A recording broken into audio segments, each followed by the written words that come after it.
Greetings and salutations. Let me know if you can hear and see me. An important distinction to get going with, always.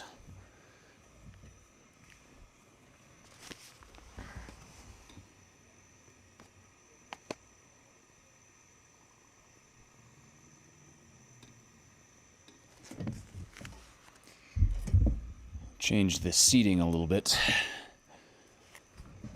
Damn, is it hot having that fire right next to me. I haven't rehearsed with a fire. A little warmer than comfortable, as it turns out. All right, Mitch, how you doing, man? Greetings and salutations. Haven't seen you in quite a while. Welcome back. Angelica Bolschweiler. Hello, Christina Beeland. Meg Sampson. Kelsey Blaine Gibson. Art Hard Studios. That's Brandon, right? Melissa Catano. Anna, hello.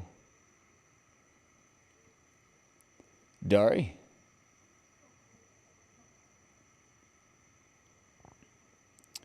Roberta, hello. Eve Clark, holy shit, is the sun up there yet, Eve? I'm so glad to see you have joined us from the United Clarkdom, or however I fucked it up before. Michelle Hoover, hello. My mom is here, Pam. My dad, Neil, will be watching in the replay, as he always, I think he actually watches at sunrise, Midwestern time. Michelle Hoover is here. Yes, we have liftoff. Good. Can see and hear. Wonderful. Wonderful. So, got one short story for everyone this evening that's going to take the bulk of the show. And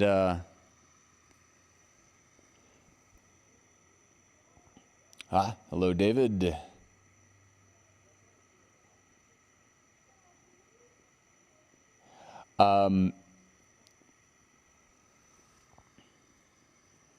Kathy B. Let me adjust this microphone. I think it is syncing on me.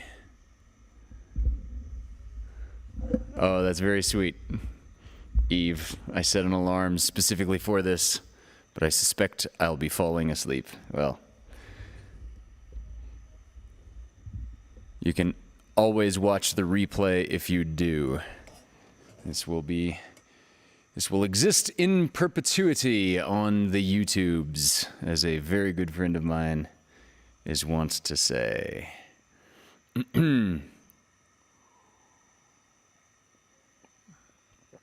Mitch, it's not very cold up here at all. I think it's, I don't see a thermometer anywhere in front of me,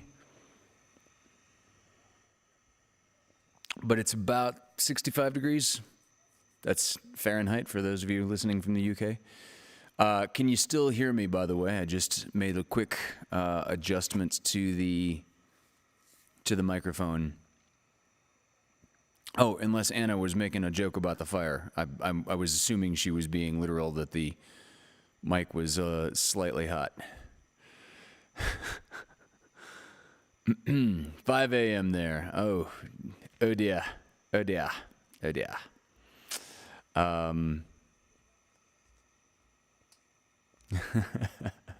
Hey, Will, Deep Sky Dude has joined us. I don't know what it was doing in the what it was doing here weather-wise recently. Not loud enough for me. Oh, damn. Okay, check. Checkity check. Checkity check. Looking at my monitors to make sure I am not peaking. I meant it was hot from fire. Damn it! Okay. Mom's saying louder, please. Anna was talking about the fire. Okay.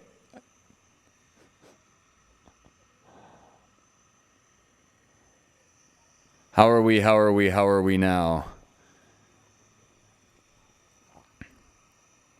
Pam, you can hear better if you eat fish with ketchup. Damn, that might have been the first David Benjamin joke I've ever heard that I didn't get. Eat fish with ketchup. Not getting it still. Wow, there's a David Benjamin joke I didn't get. What is going on? I better have a little more tequila.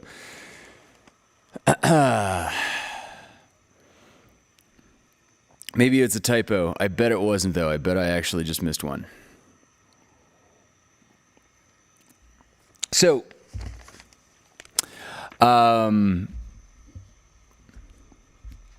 call back to the chat from Amanda's show. Okay.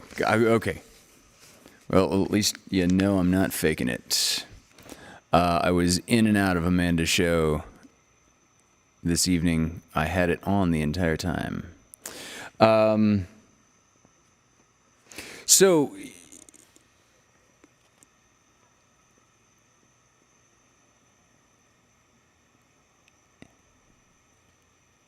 yeah, going to be like reading a bedtime story. Indeed. Hi, Olive. Hi. Meow. Super Chat is only on the Vaudacity Network. Hunter's acoustic cabin is not deemed worthy by YouTube to have any form of Super Chat. So the virtual tip jar over here is just the virtual tip jar. Wow, I've changed the seating around. I can't point reflexively at the same point of the screen all of a sudden. That's confusing. So yes, Venmo and PayPal are down here, or Venpal and Paymo, however you like it.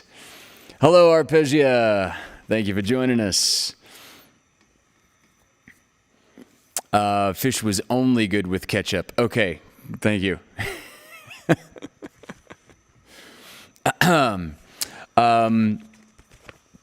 So, like I said, we've got one story this evening, and it's by Miss Louisa May Alcott. She's the lady who wrote Little Women back in the 1800s.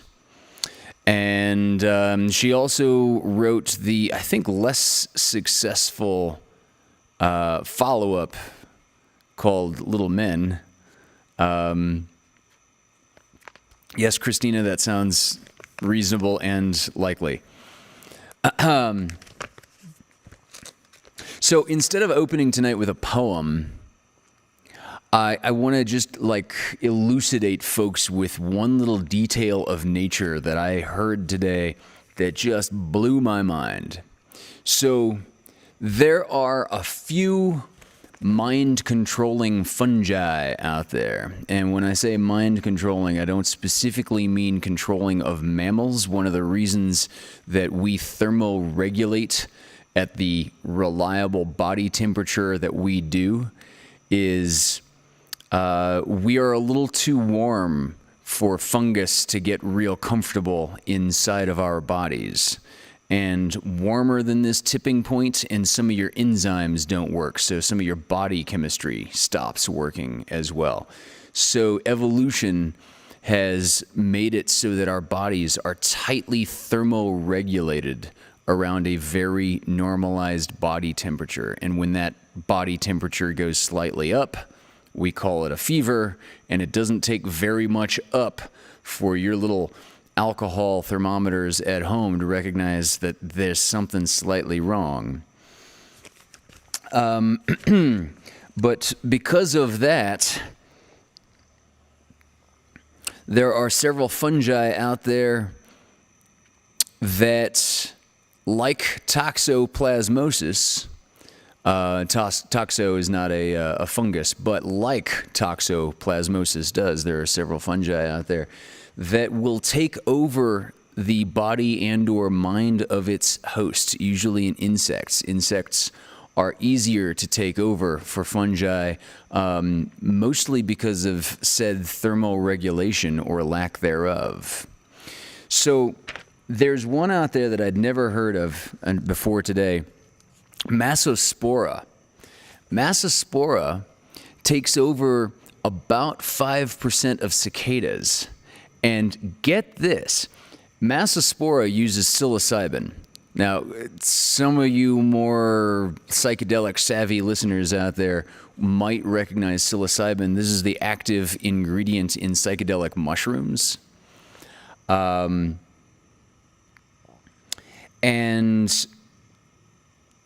this particular fungi takes over a cicada and will infuse it with either an amphetamine or Massospora, or possibly a combination, depending on the species of cicada and depending on the circumstances. And I'll be damned, but it causes the cicada to get wildly sexually excited and start displaying mating symbols, mating behaviors from both sexes of cicada. So it's like, I'm a man, I'm a woman, I'm whatever you want me to be. Meanwhile, the back 1/3 of its abdomen falls off. Its butt literally rots off, including all of its genitalia. But as it flies around, going through the mating ritual processes, because, it's like amped up out of its head on meth and some form of psychedelic, depending on the situation, the one thing that it is doing quite successfully is spreading around the fungus spores. So, holy crap, that is a new one I have never heard of before. This happens about 5% of the time in... was this 5% in the annual cicadas or 5% in... I forget what species of cicada that I was told that this happens in. So it happens like enough of a percent of the time that if you're a cicada, like, this is a very realistic way for you to die. Hopped up on something like meth and tripping your ass off, wanting to mate with any and everything that is or is not a gender you would normally prefer, just completely to be overwhelmed by a mind-controlling fungus. So next time you think you've had a bad day, could have been worse. Could have been worse. Yeah. Sounds of summer.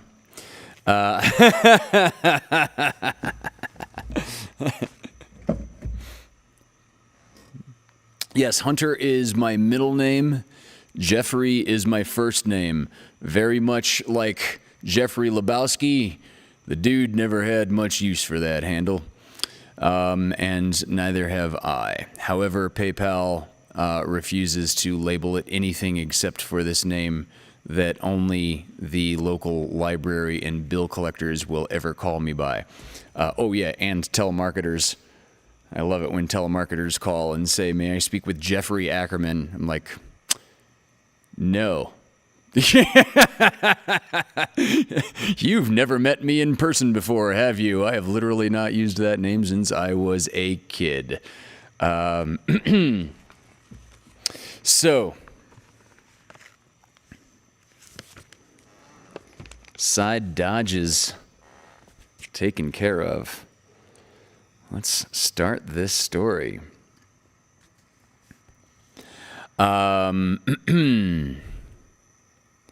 This story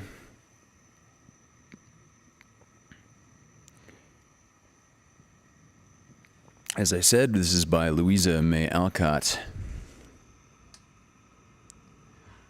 The story is called Anna's Whim.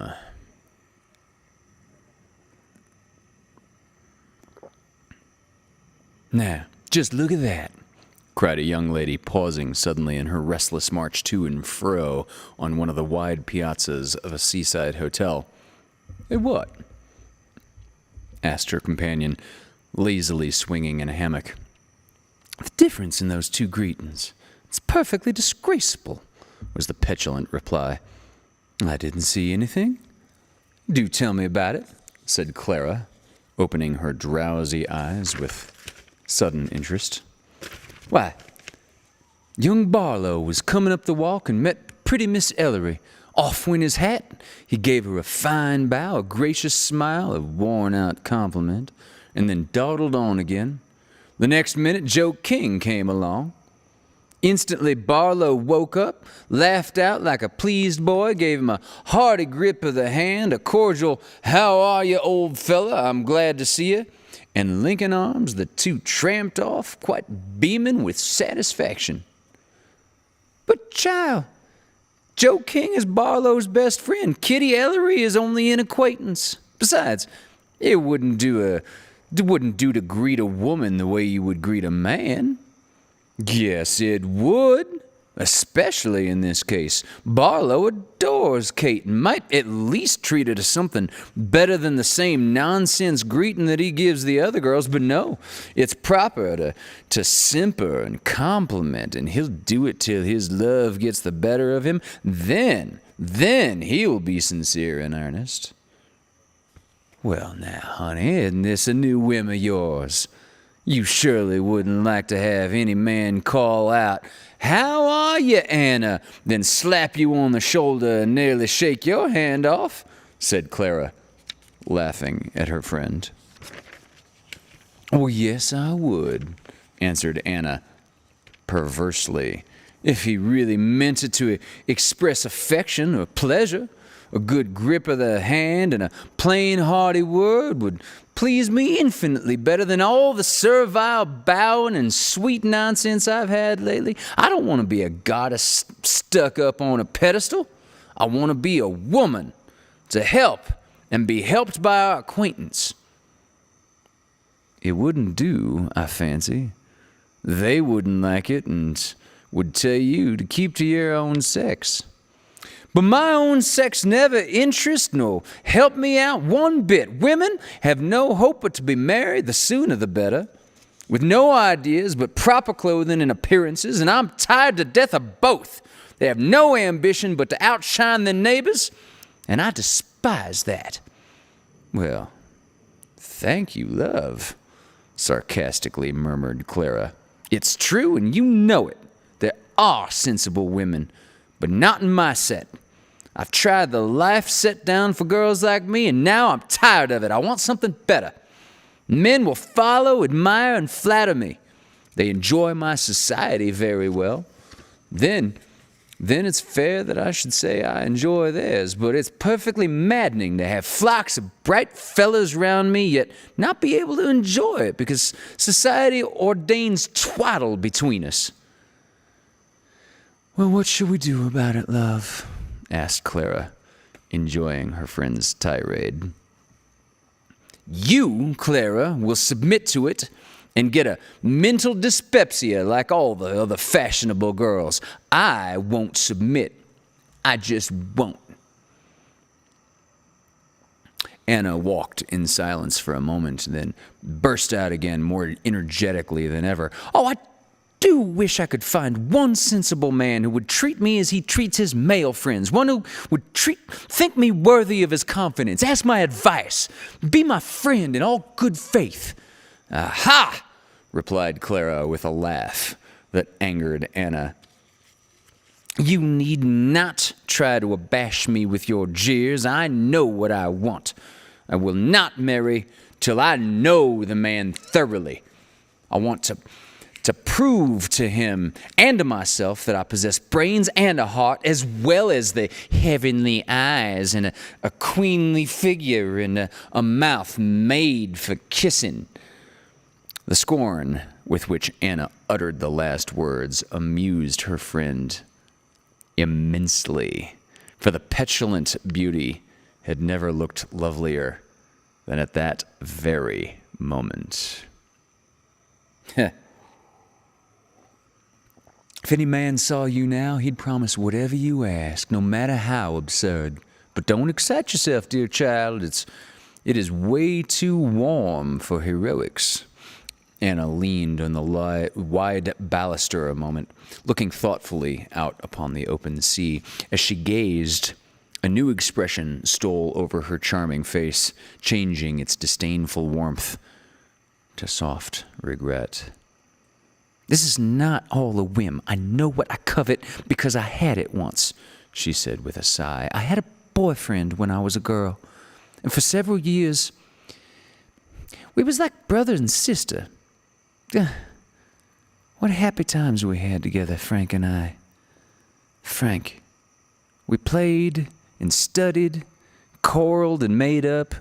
We dreamed splendid dreams and loved one another in our simple child fashion, never thinking of follies that spoil maturer friendships." "What became of him?" asked Clara. "He went to college. I went abroad to be finished off. And when we met a year ago, the old charm was all gone, for we were in society, and we had our masks on." Point of order, this is mid-1800s, so having their masks on was purely metaphorical.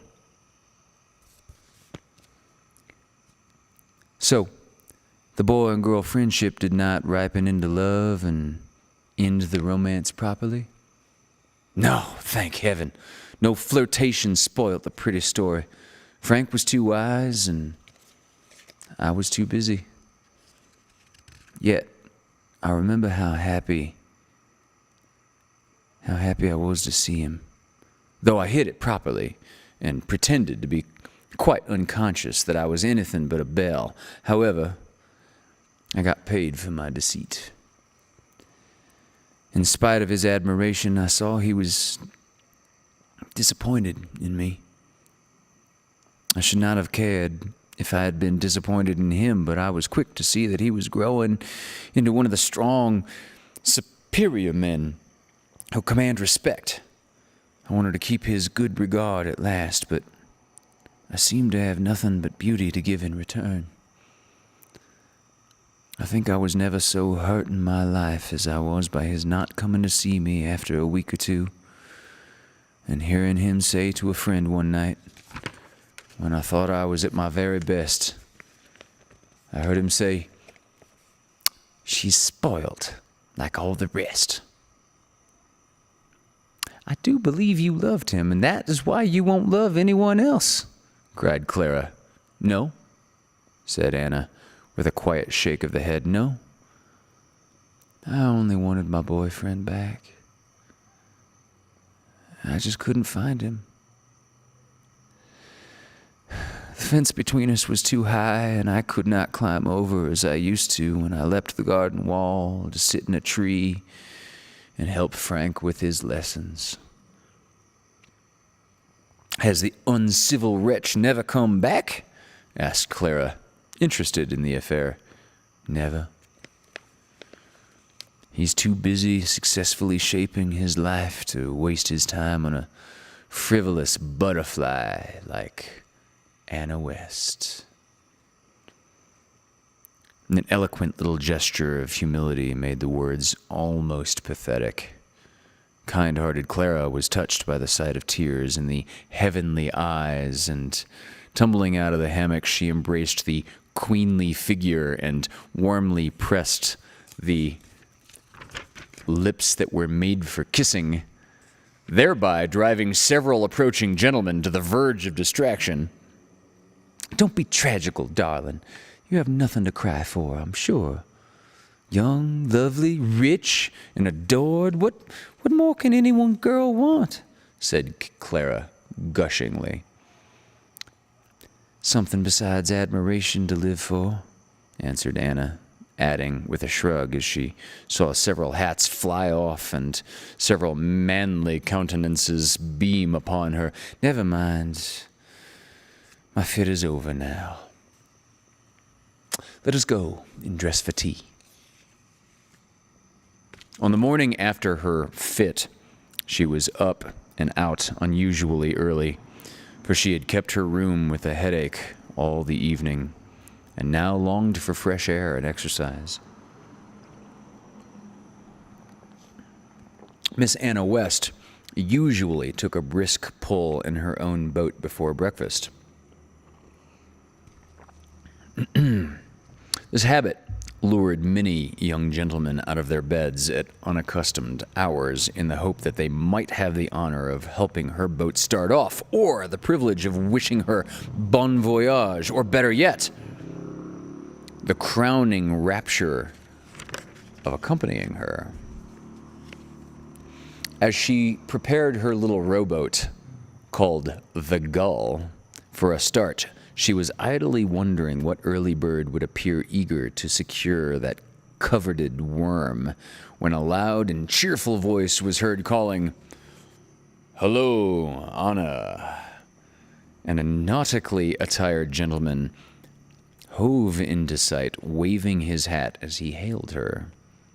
She started at the unceremonious salute and looked back. Then her whole face brightened beautifully as she sprang up the bank, saying with a pretty mixture of hesitation and pleasure, "Why, Frank, is that you?"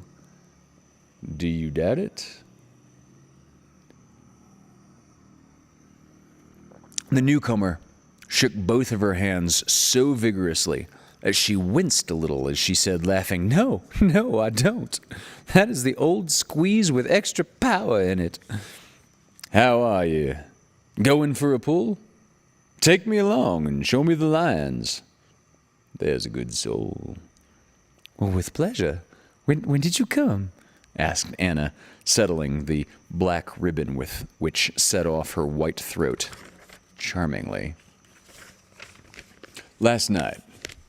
I caught a glimpse of you at tea, but you were surrounded then and vanished immediately afterwards. So when I saw you skipping over the rocks just now, I gave chase, and here I am." "Shall I take an oar?" asked Frank as she motioned him to get in. "No, thank you. I prefer to row myself and don't need any help," she answered with an imperious little wave of the hand, for she was glad to show him she could do something besides dance, dress, and flirt. "All right, then. I'll be luxurious and enjoy myself." And without offering to help her in, Frank seated himself, folded his arms, stretched out his long legs, and placidly remarked, "Pull away, skipper." Anna was pleased with his greeting, and feeling as if old times had come again, she prepared to astonish him with her skill. "Might I suggest that you—" began Frank as she pushed off. "No suggestions or advice allowed aboard this ship. I know what I'm about, although I am a woman," was the severe answer as the boat glided off from the wharf. "Aye, aye, sir." And Frank meekly subsided, with a twinkle of amusement in the eyes that rested approvingly on the slender figure in a blue boating suit and the charming face under the sailor hat. Anna paddled her way dexterously out from among the fleet of boats. Then she seated herself, adjusted one oar, and looked about for the other rowlock. It was nowhere visible, and after a silent search, she deigned to ask, "Have you seen the thing anywhere?" "Well, actually, yeah. I saw it back on the bank." "Well, why didn't you tell me before?" "I began to, but I was quenched, so I obeyed the orders." "You haven't forgotten how to tease," said Anna petulantly. "Nor you to be willful." She gave him a look that would have desolated most men, but only made Frank smile affably as she paddled laboriously back, recovered the rowlock, and then, with a fine display of muscle, she pulled out to sea. Soon, she let the boat drift and forgot time and space in the conversation that followed. "What have you been doing since I saw you last?" she asked, looking as rosy as a milkmaid, and tied up her wind-tossed hair. Well, working like a beaver, you see. And then, to her utter amazement, Frank entered into an elaborate statement of his affairs, quite as if she understood all about it and her opinion was valuable. It was all Greek to Anna, but she was immensely gratified, for it was just the way this boy used to tell her his small concerns in the days when each had firm faith in the other's wisdom. She tried to look as if she understood all about investments, percentage, and long credit, but she was out of her depth within 5 minutes and dared say nothing. She got out of the scrape by cleverly turning the conversation to old times, and soon youthful reminiscences absorbed them both. The faint, far-off sound of a gong recalled her to the fact that breakfast was nearly ready, and she was dismayed to see how far they had floated. She stopped talking and rowed her best, but wind and tide were against her, and her stalwart passenger made her task doubly hard. He offered no help, however, but merely leaned back and dabbled his hands in the water. Pride kept Anna silent until her face was scarlet, her palms blistered, her breath most gone. Then, and not till then, did she condescend to say, with a gasp which was poorly concealed by an amiable smile, "Do you care to row? I ought to have asked you before." "I'm very comfortable, thank you," answered Frank. Then, as an expression of despair flitted over Anna's poor face, he added bluntly, "I am getting desperately hungry, so I don't care if I do shorten the voyage a bit." With a sigh of relief, she rose to change seats, and expecting him to help her, she involuntarily put out her hands as she passed, but Frank was busy turning back his cuffs and never stirred a finger, so that she would have lost her balance and gone overboard if she had not caught his arm. "What's the matter, skipper?" he asked, standing the sudden grip as steadily as a mast. "Why didn't you help me? You have no more manners than a turtle," cried Anna, dropping into the seat with the frown of a spoiled beauty who is accustomed to being gallantly served and supported at every step in her mortal life. Frank only added to his offense by laughing as he said carelessly, "You seemed so independent. I didn't care to interfere." "So, if I had gone overboard, you would not have fished me out unless I asked you to do it, I suppose?" "Well, in that case, I'm afraid I shouldn't have waited for your orders. We can't spare you to the merman just yet."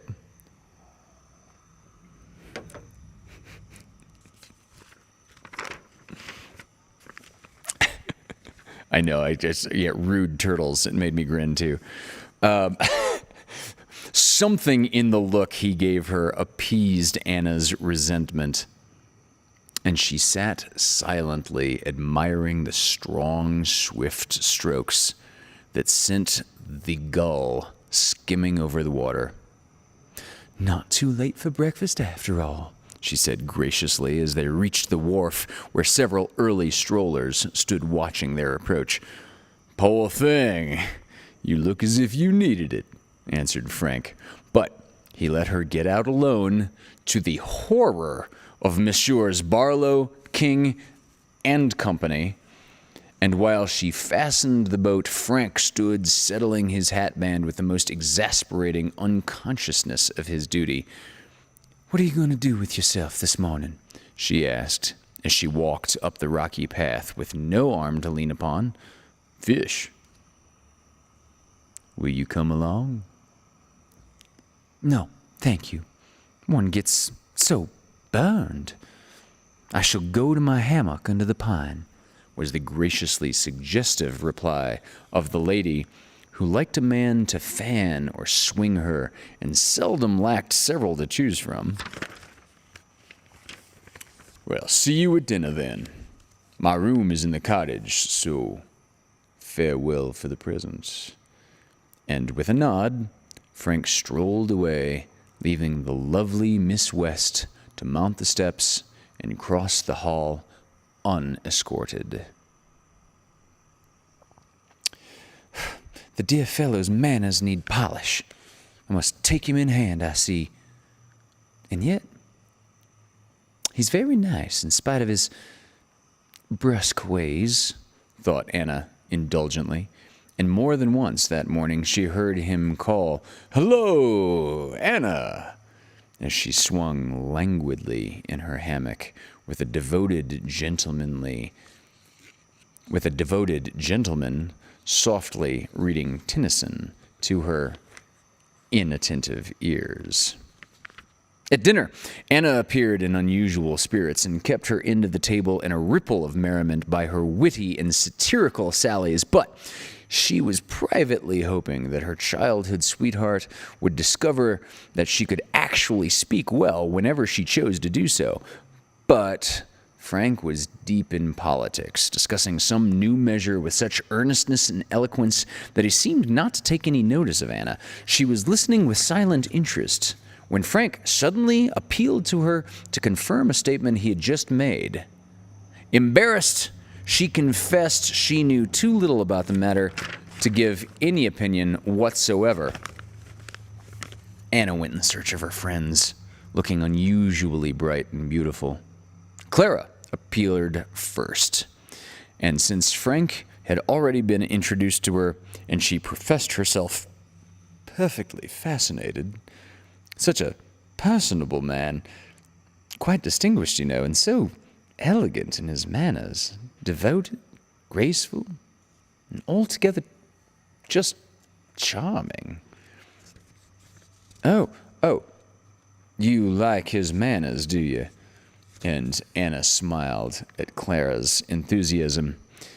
"You are so fastidious. Nothing ever suits you, dear. I didn't expect you to like this old friend of yours, but I confess I do. Immensely. So, if you are tired of him, I'll take him off your hands." "Ah, well, thank you. You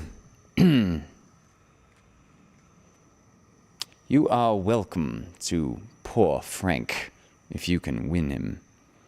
Anna spoke sweetly, but at heart was ill-pleased with Clara's admiration of her private property, as she considered poor Frank to be, and inwardly resolved to have no poaching on her preserves. Just then, the gentleman in question came up, saying to Anna in his abrupt way, "Everyone is going to ride, so I cannot get the best horses, but I've secured 2, and now I want a companion. Will you come along for a good old-time gallop?" Anna thought of her blistered hands and hesitated until one look at Clara's hopeful face made her decide to willingly accept. She rode for several hours, in spite of heat, dust, and a hard-mouthed horse who nearly pulled her arms out of the sockets. She kept up gallantly till the ride was over. Then she retired to her room quite exhausted, but protesting with heroic smiles that she had quite a delightful time. She did not appear at tea, but later in the evening,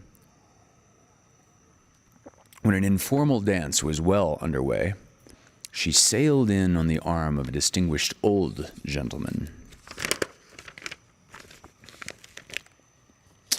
"She means mischief tonight.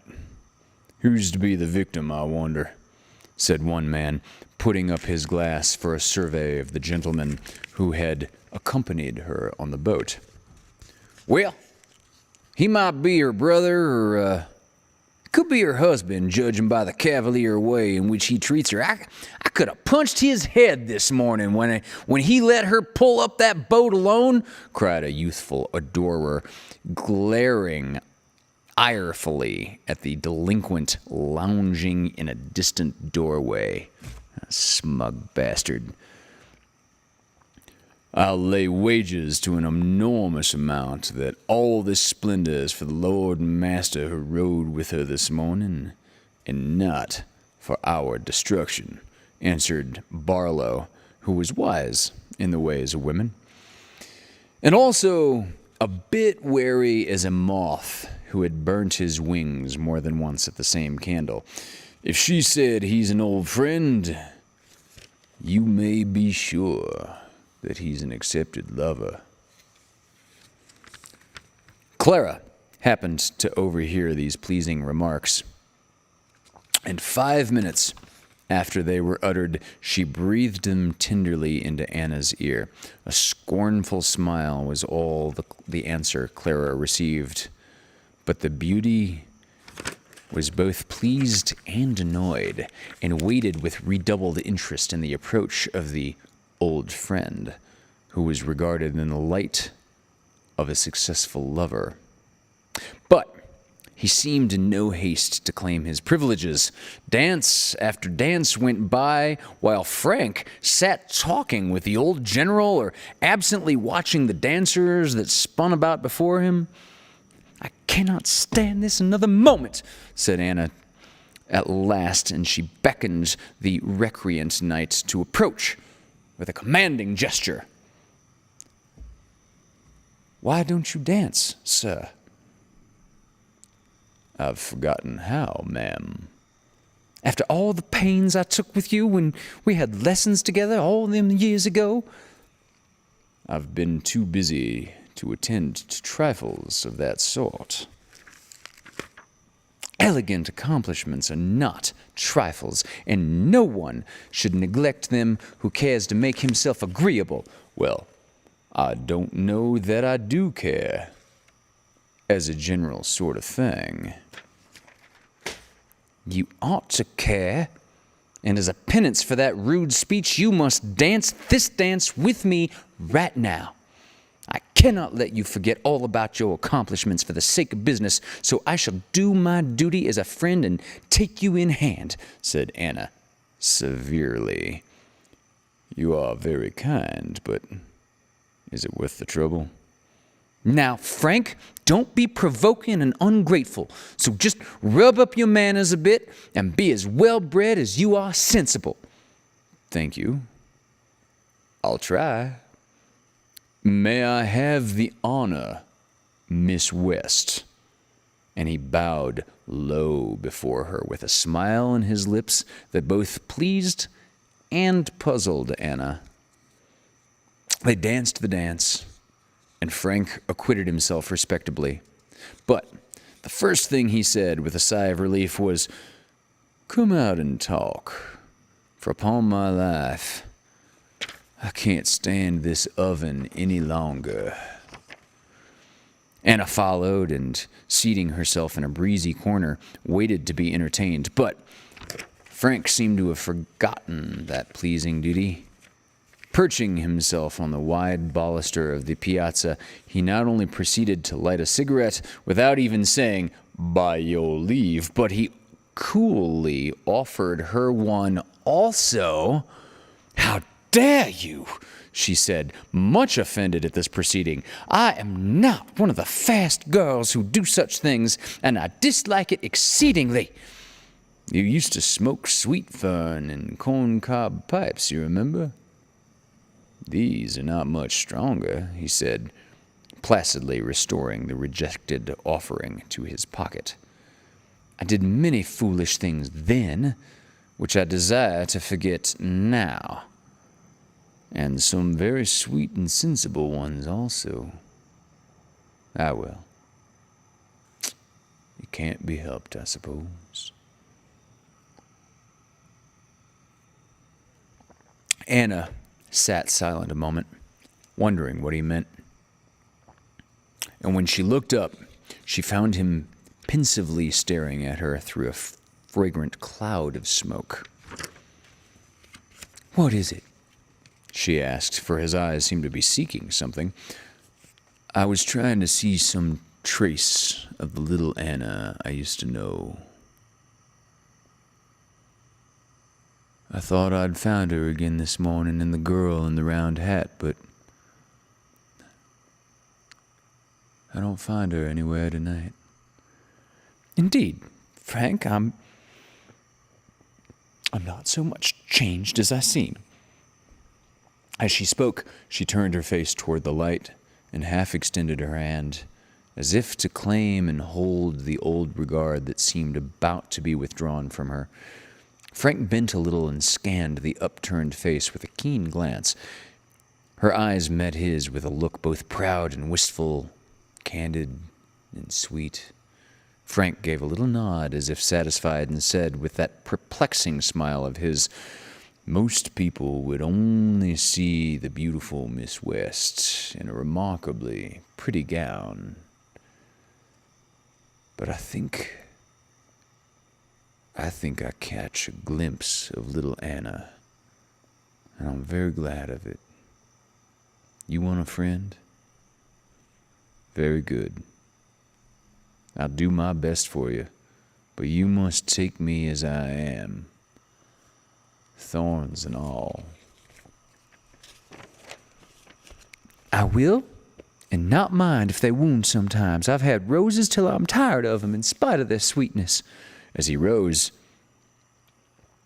Frank had taken the hand she offered and, having gravely shaken it, held her hand for another instant, glancing from the little blisters on the delicate palm to the rings that shone on several fingers. "Are you reading my fortune?" asked Anna, wondering if he was going to be sentimental and kiss it. "After a fashion. For I'm looking to see if there's a suspicious diamond anywhere about. Isn't it time there was one?" "That's not a question for you to ask." And Anna caught away her hand as if one of the thorns he had spoke of had suddenly pricked her. "Well, why not? We always used to tell each other everything. And if we were to go on in the old friendly way, we must be confidential. We must be comfortable. The way we used to be." "Well, you can begin yourself then, and I'll see how I like it," said Anna, aroused and interested in spite of her maidenly scruples about the new arrangement. "I will, with all my heart. To own the truth, I've been longing to tell you something, but I wasn't sure that you'd take any interest in it," began Frank, eating rose leaves with interesting embarrassment. I can just imagine what it is," said Anna quickly, while her heart began to flutter curiously, for these confidences were becoming exciting. "You have found your fate and are dying to let everybody know how happy you are." "I think I have. But I'm not happy yet. I'm desperately anxious, for I cannot decide whether it is a wise or possibly a foolish choice." "Who is it?" "Never mind the name. I haven't spoken yet, and perhaps never shall, so I may as well keep that to myself for the present at least." "Well, tell me what you like then, and I will ask no more questions," said Anna, coldly and slightly annoyed. "Well, you see, this dear girl is pretty, rich, accomplished, and she's admired. A little spoiled, in fact, but very captivating in spite of it. Now, the doubt in my mind is whether it is wise to woo a wife of this sort, for I know I shall want a companion in all things, and not just a pretty sweetheart or a graceful mistress for my house, something to decorate the furniture by the fireplace." "I should say it was not wise." began Anna decidedly, then hastened to add more quietly, but perhaps you only see one side of this girl's character. She may have much strength and sweetness waiting to be called out when the right mate comes. I often think so myself.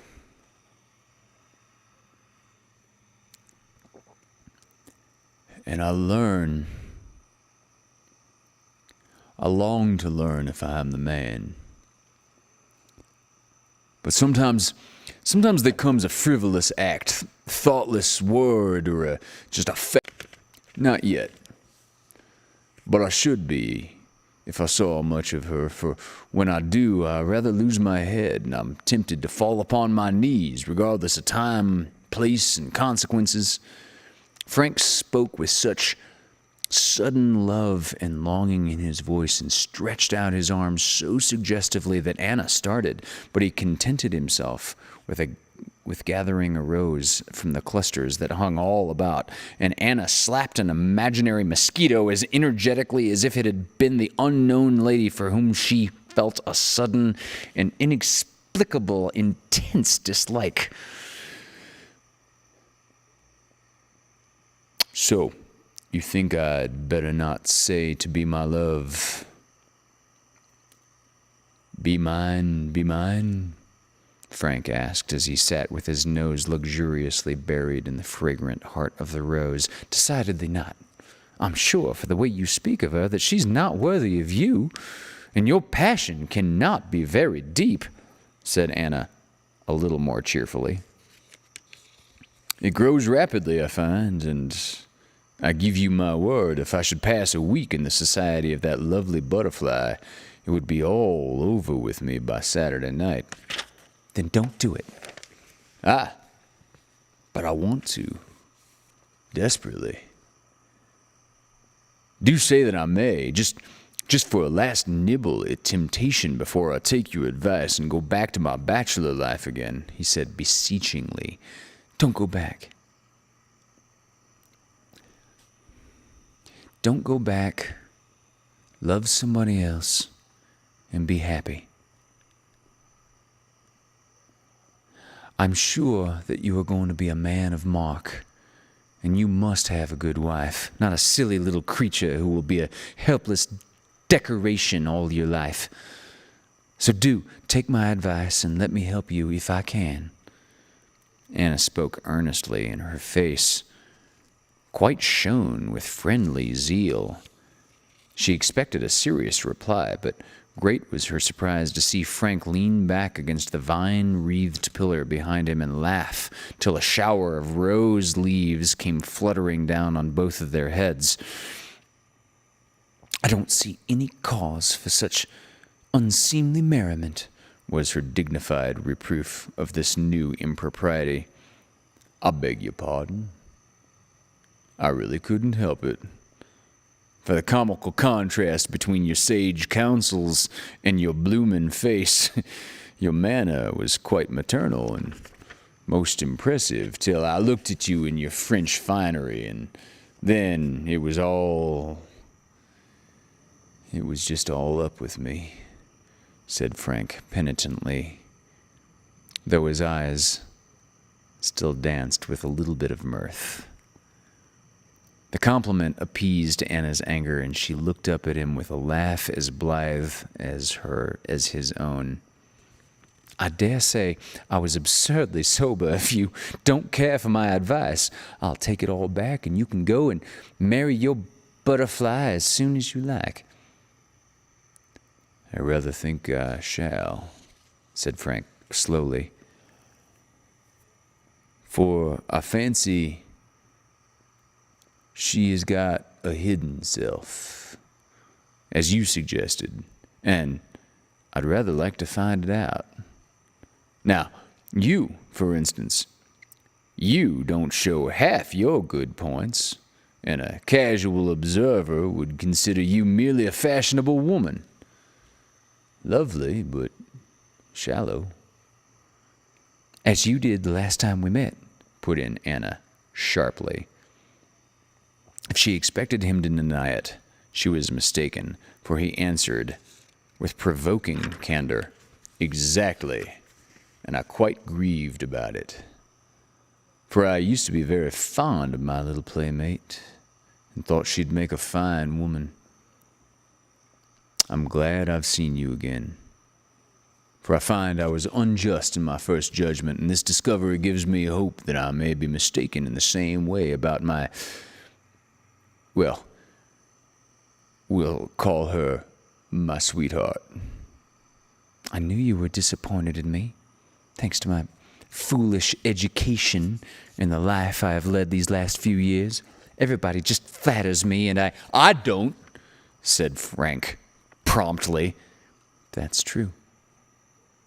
And Anna could not help but laughing in the middle of her confessions at the tone of virtuous satisfaction with which he repelled the accusation. No, she continued, you are honest enough for anyone, and I like it, though it startles me now and then. It is so new. I hope I'm not disrespectful, said Frank, busily removing the thorns from the stem of his flower. Oh, no, not that exactly. You treat me very much as if I was a sister or a masculine friend. And you don't like it? Asked Frank, lifting the rose to hide the mischievous smile that lurked about his mouth. Yes, I do. You talk to me as if I could understand a man's mind and actually had one of my own. He handed her the flower without a word, as if the emblem of silence was the best gauge he could offer.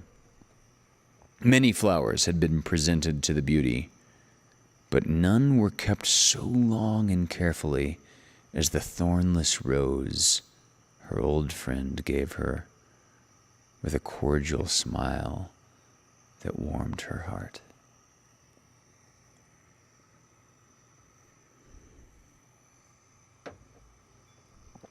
A great deal can happen in a week, and the 7 days that followed that moonlight tete-a-tete seemed to Anna the fullest and happiest she had ever known. There were afternoon concerts in breezy drawing rooms when others were enjoying siestas, and Anna sang to her one listener as she had never sung before.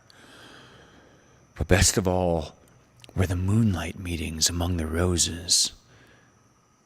For there they interchanged interesting confidences and hovered about those dangerous but delightful topics that need the magic of a midsummer night to make the charm quite perfect. Frank kept his observations, discoveries, and satisfaction to himself with no sign of a special interest except now and then a rapturous allusion to his sweetheart, as if absence was increasing his passion. Anna tried to quench his ardor, feeling sure, she said, that it was a mistake to lavish so much love upon a person who was so entirely unworthy of it. But Frank seemed blind on this one point, and Anna suffered many a pang. But as the week drew to an end, a secret trouble was in her eyes. I must be off tomorrow, said Frank, on the Saturday evening as they strolled together on the beach while the sun set gloriously and the great waves broke musically on the sands. Such a short holiday, after all those months of work, answered Anna, looking away, lest he should see how wistful her telltale eyes were.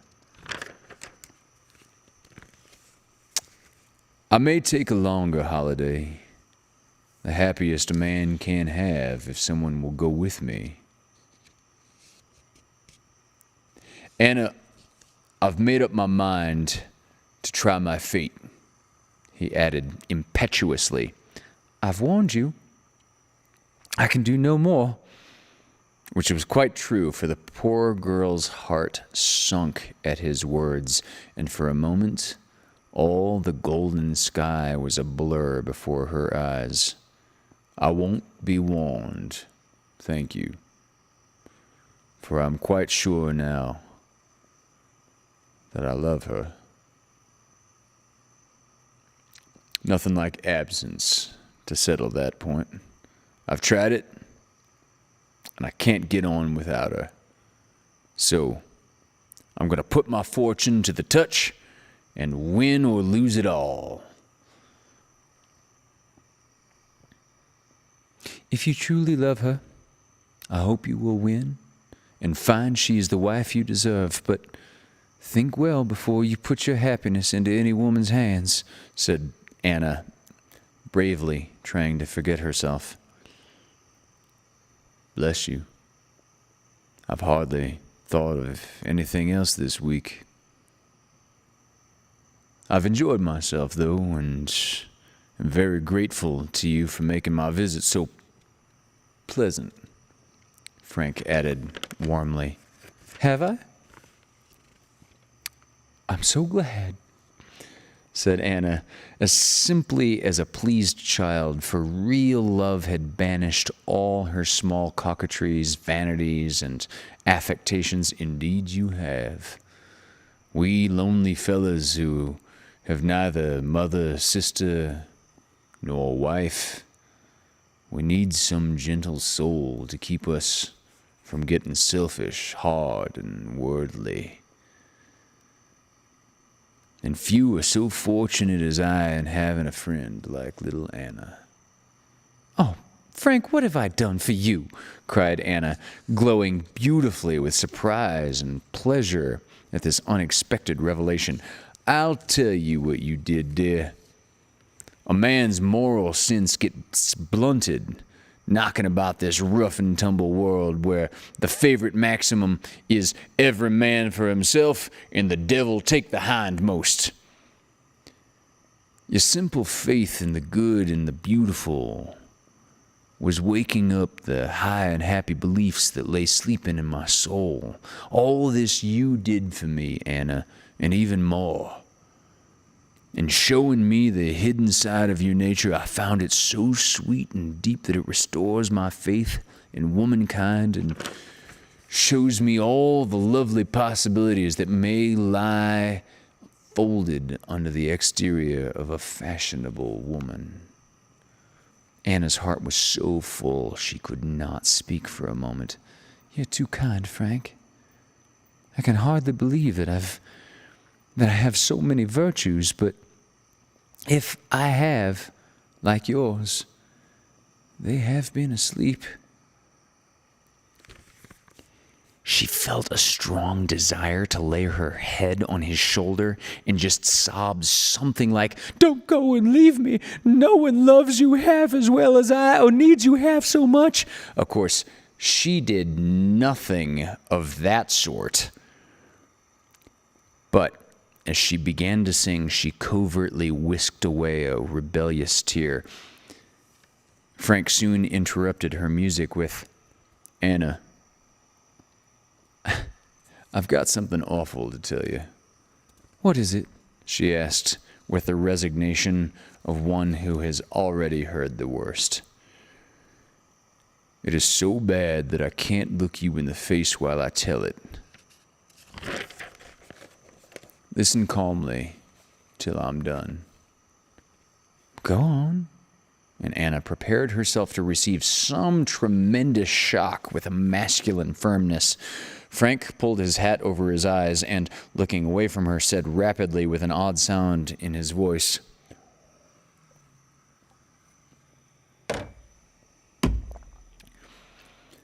"The night I came, I was put in a room opening on the back piazza. And lying there to cool myself and rest after my journey, I heard two ladies talking. I knocked my boots around to let them know I was near. I ran into things and knocked over the coat rack just so I would be heard as being near. But they took no notice, so I listened. Most women's gabble would have sent me to sleep in 5 minutes. But this was rather original and interested me, especially when I found out that I knew one of the parties. I've been trying your experiment all the week. Anna, how do you like it? She did not answer for a moment, being absorbed in swift retrospection. Then she colored to her hat brim, looked angry, hurt, amused, gratified, ashamed, all in 1 minute, and said slowly as she met his laughing eyes, "Better than I thought I should." "That's good. Then you forgive me for my eavesdropping and my rudeness?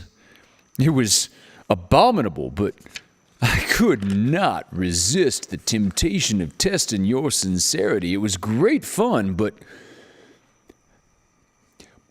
I'm not sure that I shall not get the worst of it after all," said Frank, sobering suddenly. "You played so many jokes upon me in old times that I didn't find it hard to forgive this one, though I think it rather base of you to deceive me so. Still, as I've enjoyed and got a good deal out of it, I don't complain, and I won't send you overboard just quite yet," said Anna generously. "You always were a forgiving angel," said Frank tenderly. "It was this, then, that made you so brusque to only see me? That made you so brusque to just me? So odd and so careless? I couldn't understand it, and it hurt me at first, but I thought it was because we had been children together, and soon I forgot it. You were so kind and so confidential. You were so helpful and straightforward. It was great fun, for I always knew you meant what you said, and that was an unspeakable comfort to me in this world of flattery and falsehood. Yeah, you may laugh at me, Frank, and leave me to myself again. I can bear it, for I've proved that my whim was a possibility. I see my way now and can go on alone to a truer and happier life than that in which you found me." She spoke out bravely and looked above the level sands and beyond the restless sea as if she had found something worth living for and did not fear the future. Frank watched her an instant, for her face had never worn so noble an expression before. Sorrow as well as strength had come into the lovely features, and pain as well as patience touched them with new beauty. His own face changed as he looked, as if he let loose some deep and tender sentiment long held in check, now ready to rise and claim its own. "Anna," he said penitently, "I've got one other terrible confession to make, and then my conscience will be clear.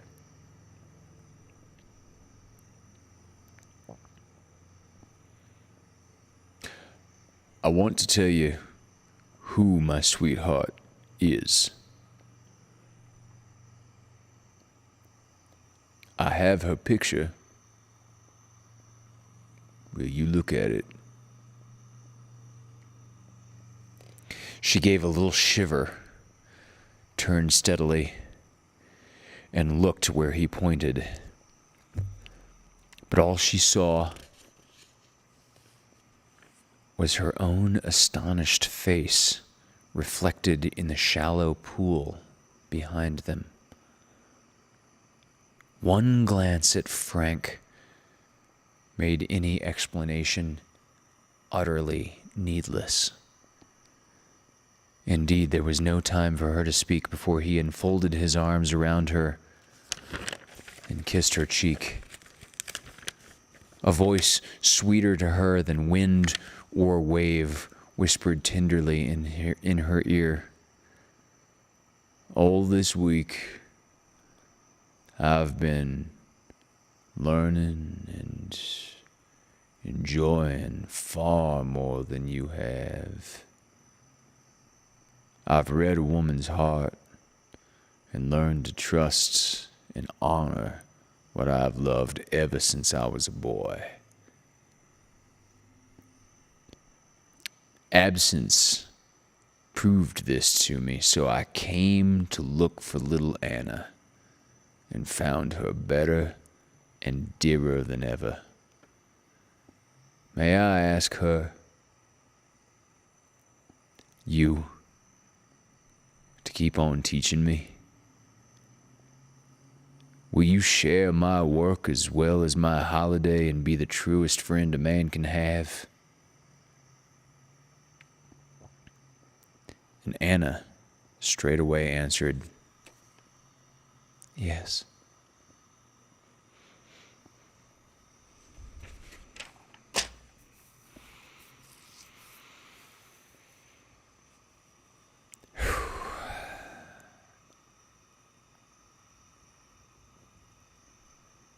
Yeah.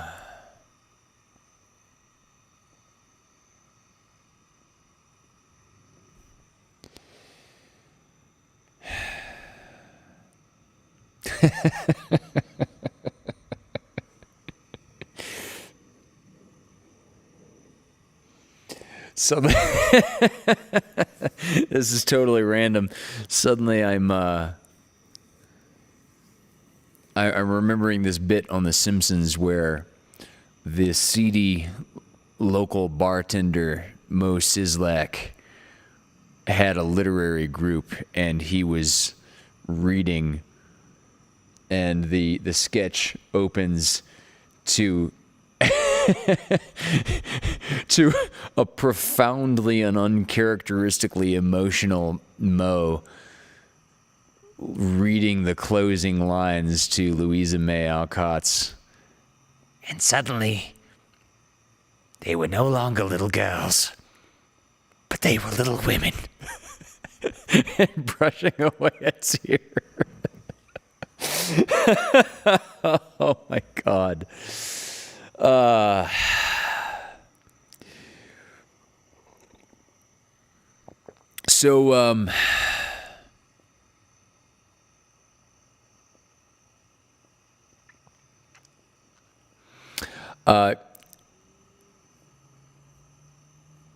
few people have asked me some really... Thank you, Aaron Powell. I love you too. Man.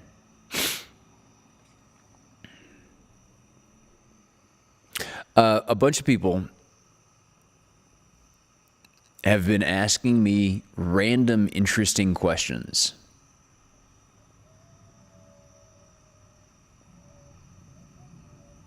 Wow, I don't know if you all can hear the... Those are coyotes. I don't know if you all can hear the coyotes howling behind me. I might have my compression up just well enough that you can't. It's fascinating. So yeah, a few people have been asking some interesting questions over the course of this pandemic, as well as just over the last few years. For whatever reason, I won't flatter myself to suggest why they might ask these questions. But I think I would like to start a new section on this show where in just a couple of minutes I answer publicly, if I can, the most interesting question or questions that someone has asked me this week. And I'd like to do this with the permission of the asker, of course, so ask me quite intentionally, like this might be a good question for the show. Dari Mills has asked me like 5 or 6 of these in the last 7 days alone. Several have been about various multiverse models. Anna Gianavola asked me a very interesting one just yesterday about the La Brea tar pits and about dinosaur extinction. Paul just now asked a very fascinating question about what is my address. Yes, okay, that would be a private message. Show us how many push-ups you can do in a minute. That's not an interesting question. That's a funny demonstration. I I don't know, actually. I don't really do body weight type exercises very often. Like, I can't remember the last time I did a push-up or a sit-up. I usually do like my training is more like around barbell training and like heavy weights of few repetitions of as zen perfectly form as you can possibly manage. The La Brea tar pits are fake. Thank you, Paul. Okay, that is a factual claim, and now the onus is upon Paul Carganilla to back up that claim. The onus is not upon the people taking the negative side, i.e. you don't have to disprove Paul's claim. Paul has to substantiate that claim. And if you would like to know why the hell I just said that, that would be an interesting question also. How long have you lived up there? Did you ever live near Los Angeles? Yes, Mitch, I normally live in all the pre-pandemic terms. I normally live in Playa del Rey, right next to LAX.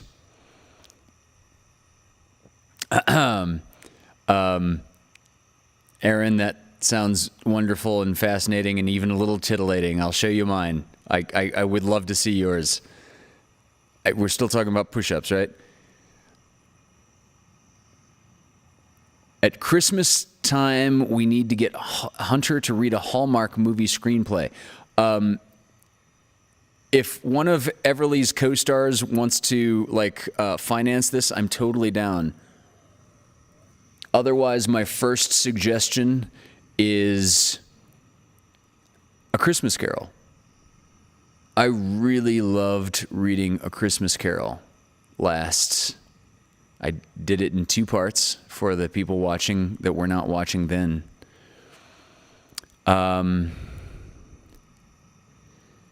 Aaron, needing some support folks in my passage to stay strong and healthy.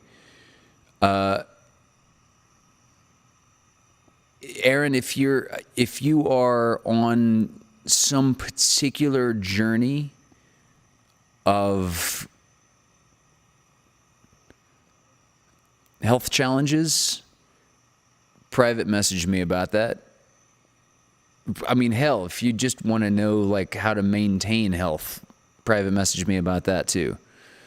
Alan Watts is also one of my go-tos. Goes to.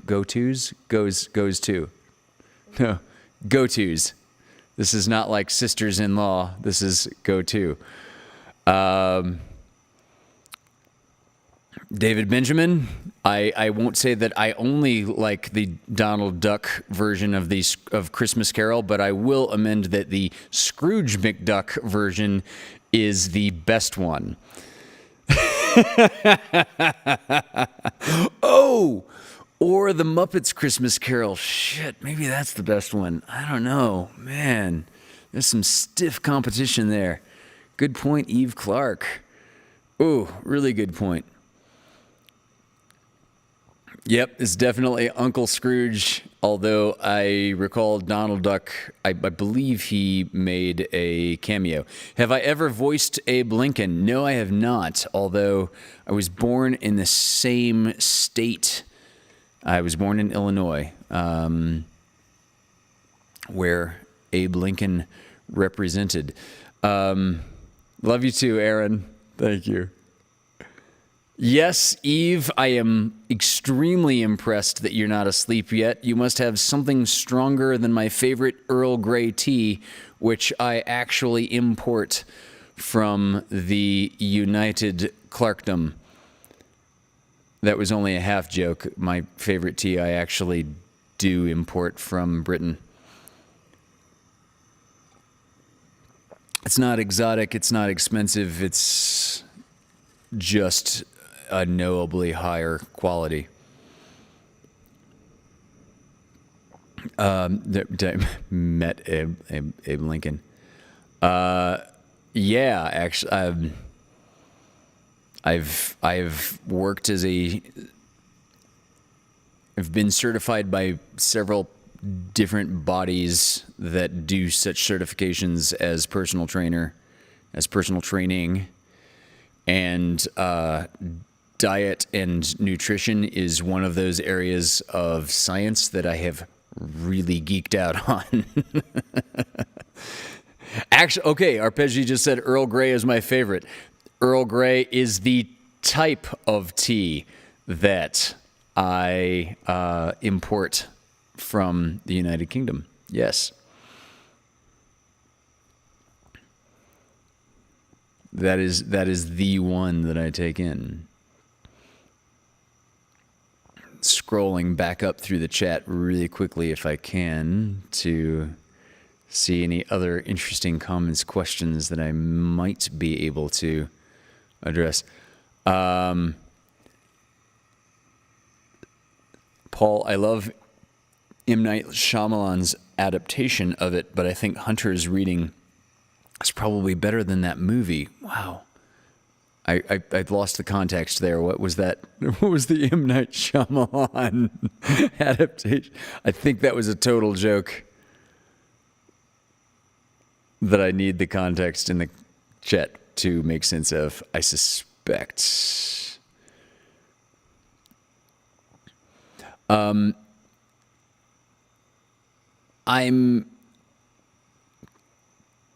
I have been, just so to publicly share,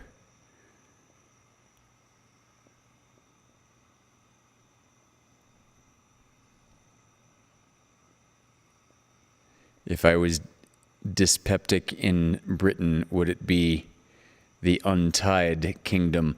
No, that's if you were dyslexic in Britain, it would be the Untied Kingdom. Thank you, Benjamin. David Benjamin, I even understood the typo in the joke that he meant. I hope this is, I hope I can possibly make up for the one joke that he ever cracked that I didn't get earlier in this show. Yes, untied would be dyslexic, not dyspeptic. However, dyspeptic was in tonight's story. So it's not a total non sequitur. The typo was on purpose, Hunter. I believe you that you were baiting me in a very intentional way. David and I at this point are just like on the, I bet he'll see the keystrokes. Yeah, I did. That's awesome, man. Thank you. David is one of my intellectual brothers, as very few people have ever been. My friend used to, Mitch said, my friend used to get his own food when he lived.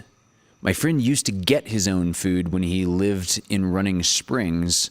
Have you ever hunted for your dinner? Ironically, I've gathered for my own dinner much more often.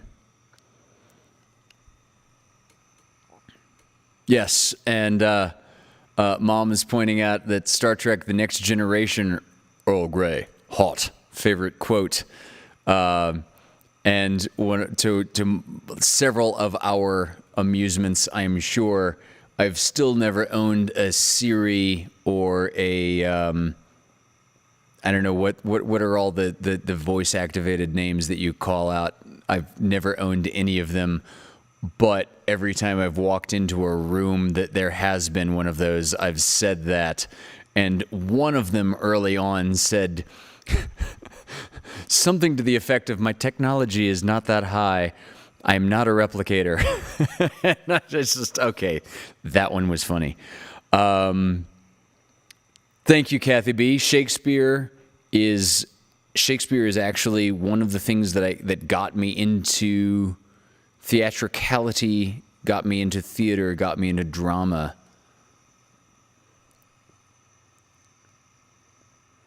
Dyslexic is seeing left to right, right to left. Dyspeptic is more like heartburn. That's the difference.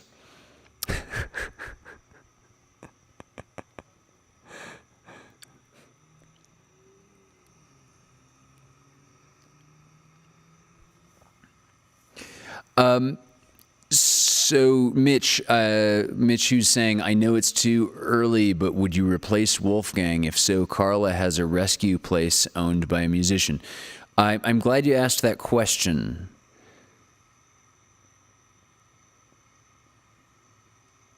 Because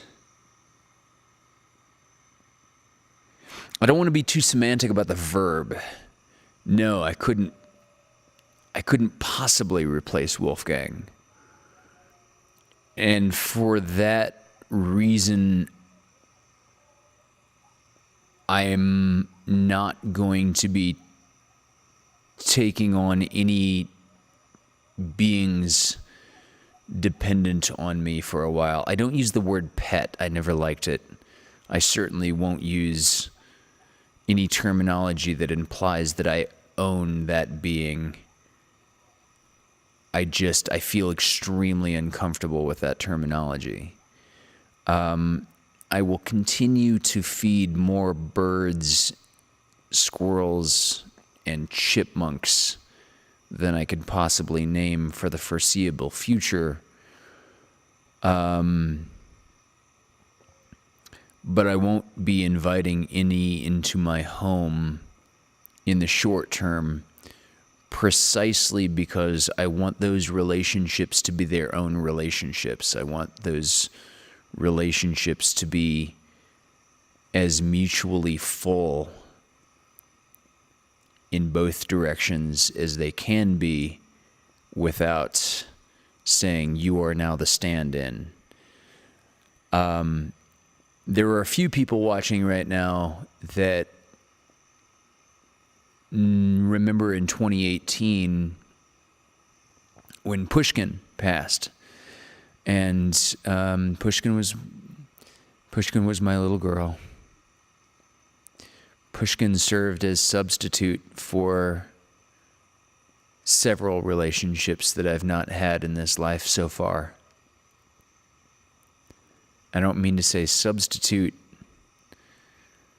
I guess I'm preemptively saying what a clinical psychologist would plug into the blanks as to why she was so extraordinarily important to me. But she both filled the role of the wife I never married and the children that I never had. And when she passed, a very good friend of mine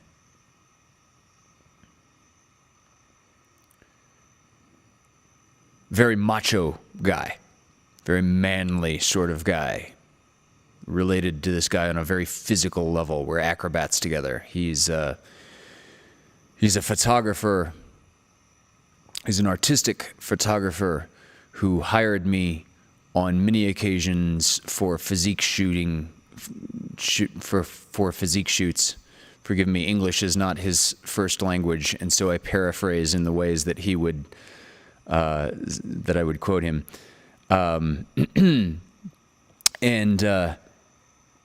when Pushkin passed, he looked me straight in the eyes and he said the most noble and yet utterly misguided thing I think I've ever heard. He looks me straight in the eyes and he says, "I'm going to do it, man. I'm going to get you another cat, man." And like, okay, your heart is in the right place, and I appreciate what you mean by this. But imagine for a moment,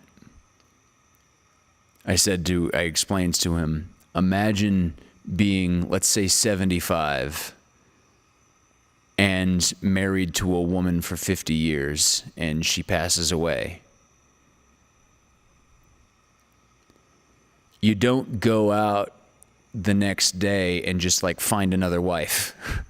Maybe you remarry. Maybe you do. Maybe, maybe you live and heal and grow past it. But you don't. But I don't feel the need to replace. It would have been unfair for me to try to adopt another cat to replace Pushkin. And of course, Wolfgang was alive at this time. That was not his role in my life. That was not our role in each other's lives. That was not on Wolfgang's shoulders, his massive, beastly, incredible shoulders, to bear the burden of Pushkin's loss for both of us. But he helped incredibly in that way. He never replaced her. He never attempted to replace her. That would be anthropomorphizing in a weird way also. I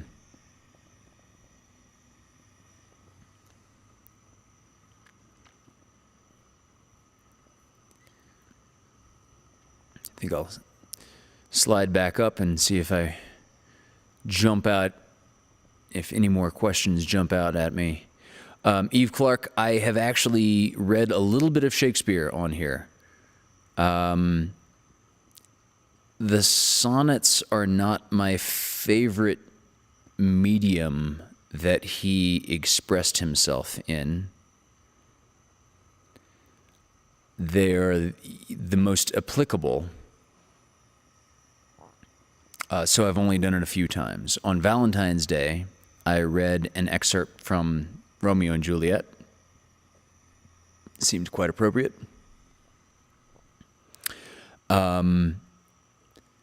Shakespeare is one of those things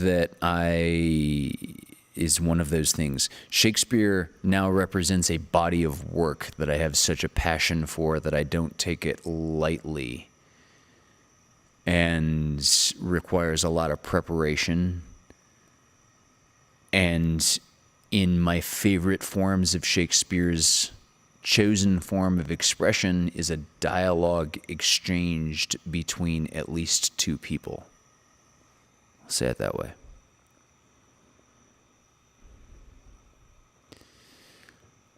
Oh, so now that I'm like way back up in the chat, I see Mitch.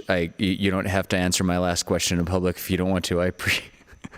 After I spent like 15 minutes on it now, I see that. Thank you, man. That's very generous. But I did want to, and I appreciated the question because I was actually trying to find in the last few shows a way to address exactly that. I don't want anybody to show up on my front door with like, hey, I got you this puppy. Like, it's okay. I just, that's the one thing. Yeah.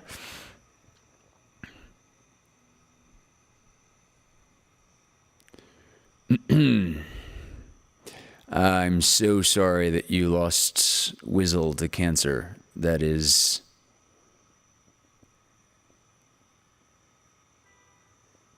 one of the great philosophical problems that is fortunately not mine to answer, because cancer for me is an obvious mistake of no one watching and no one maintaining. And if that is way too vague, perhaps that will be a discussion for another time. No, Kathy B., I didn't get to the squirrel rope track. I got the ropes, and they're sitting downstairs in a closet, but it never needed to happen. It didn't come up.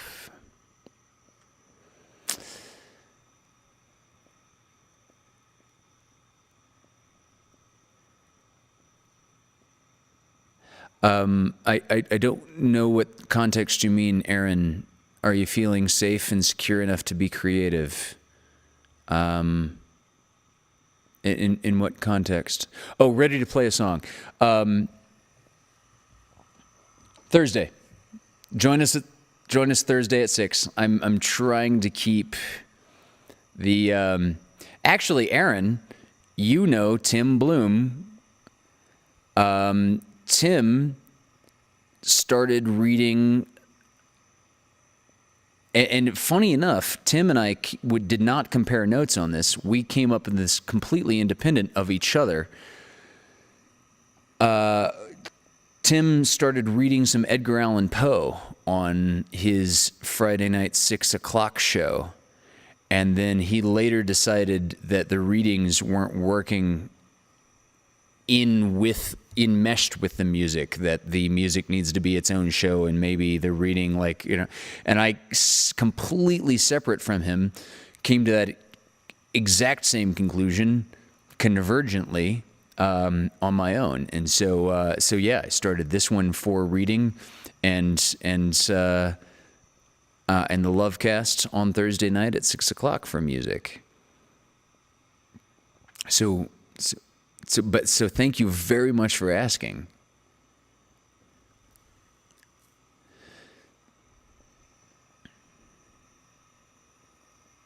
I completely agree, Arpegia. Not often that you have that kind of connection with an animal, human or not. I like the term animal a little better because humans are animals. And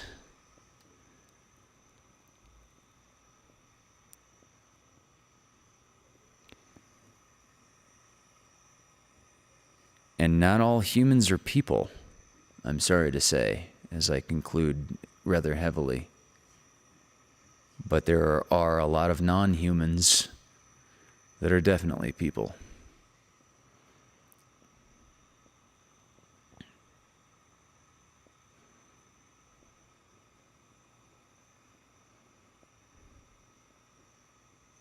Filled the void. That's a great distinction, Mitch. Filled the void. That is psychologically extremely important. And I'm not ready to fill the void. Actually, I think I want to travel some before I try to fill that void. And I don't have a particular destination in mind, but I've only been camping like once in the last couple of years, which is bizarre for me, but such is pandemic life. And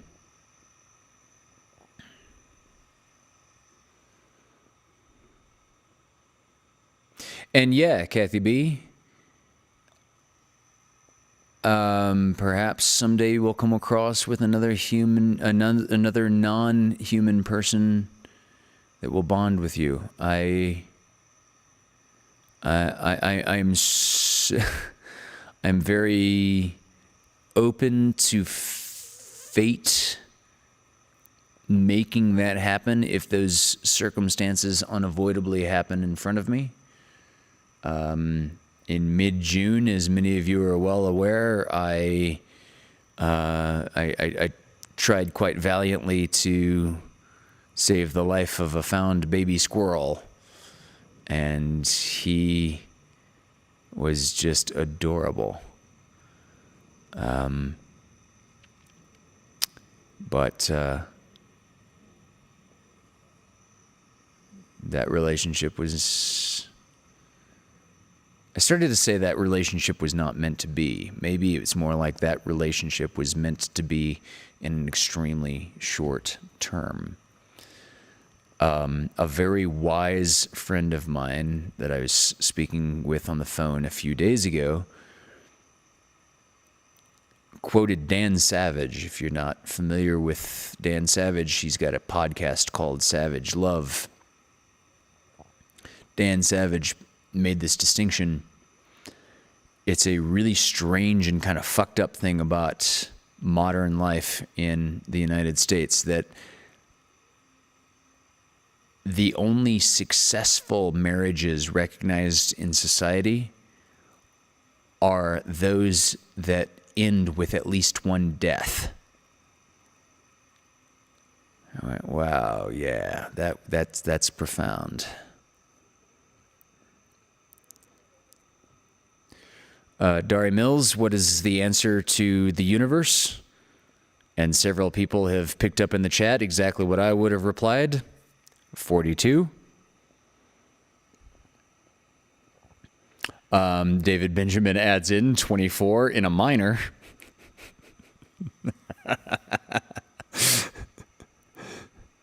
And yes, Eve Clark, actually, Hamlet is one of my favorite plays ever written.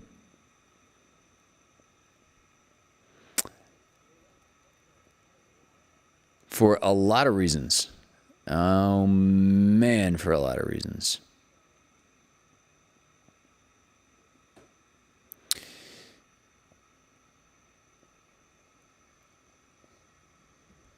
So, Mitch, oh shit! I just saw that my chat just like jittered above just as I was reading. Ah, there we are. We took her to the vet. He removed the cancer in her mouth, but it came back aggressively. Was it a squamous cell carcinoma?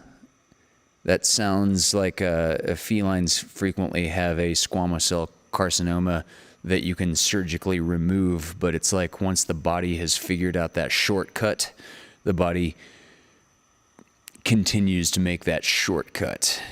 It is a copying error.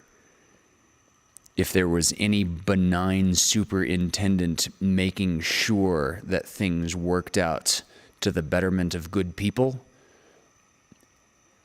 I'm pretty sure that superintendent would not make squamous cell carcinoma in felines. There are a lot better arguments for and against the existence of any gods. That is just simply my emotional one.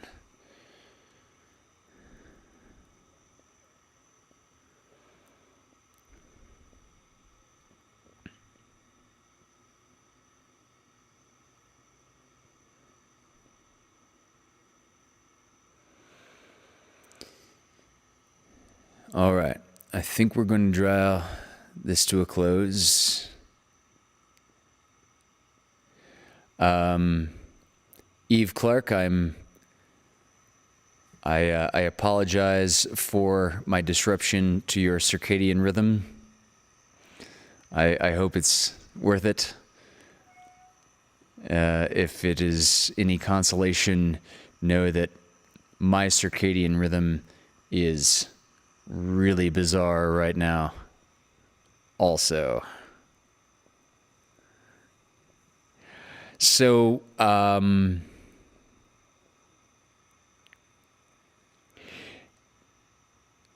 if anybody has larger questions about the universe, life, the universe, and everything, something that they're looking for that doesn't simply equates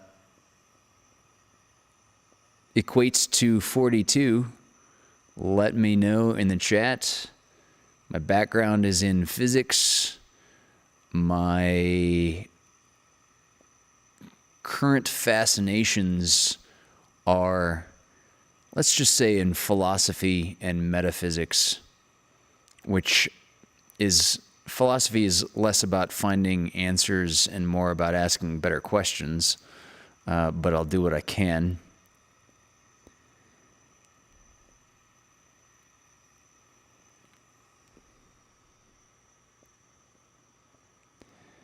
And yeah, so yeah, please send in the questions. I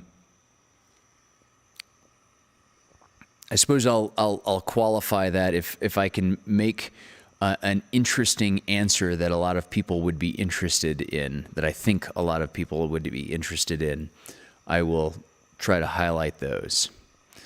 And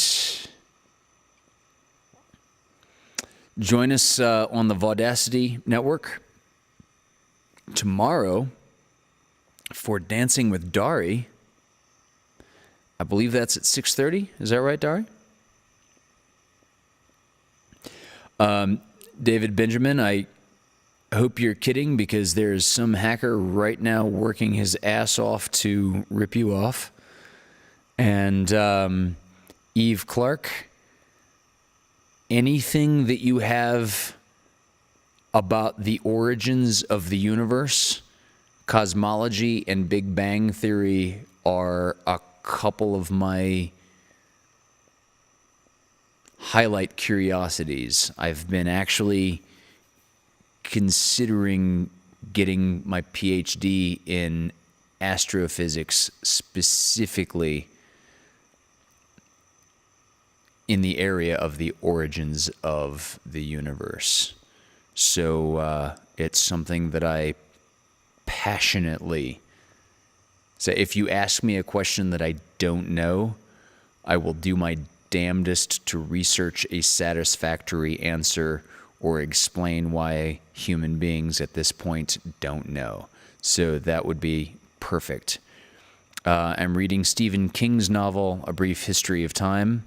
Obviously, you mean Stephen Hawking, and I know it's like almost 7 a.m. for you, and you like woke up in the middle of the night. So, gotcha. Yes, David, she means Hawking. And do beings from other worlds get here through black holes? Interesting question. So we would have to... Arpegia, ask me that in a private message in a...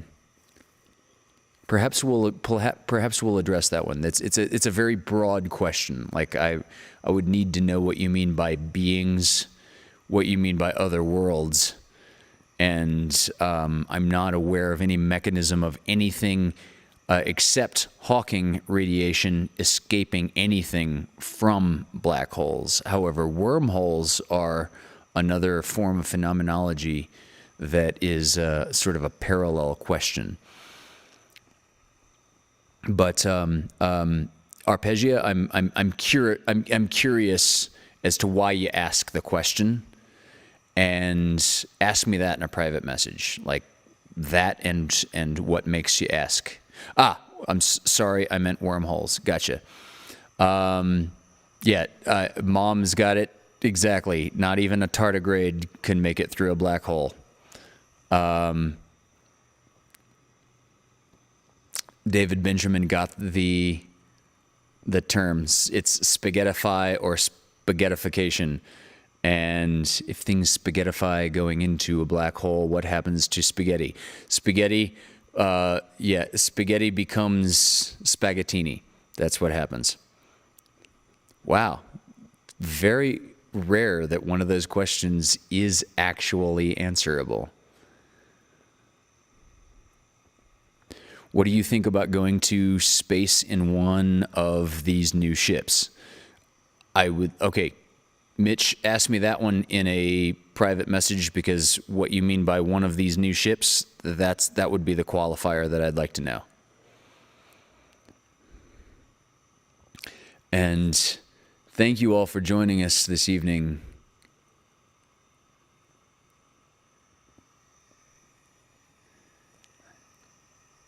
This has just been very lovely. Thank you. And even therapeutic for me. I love you all. And I will return on Thursday night at 6 o'clock on the Vaudacity Network for the next Lovecast. See you then.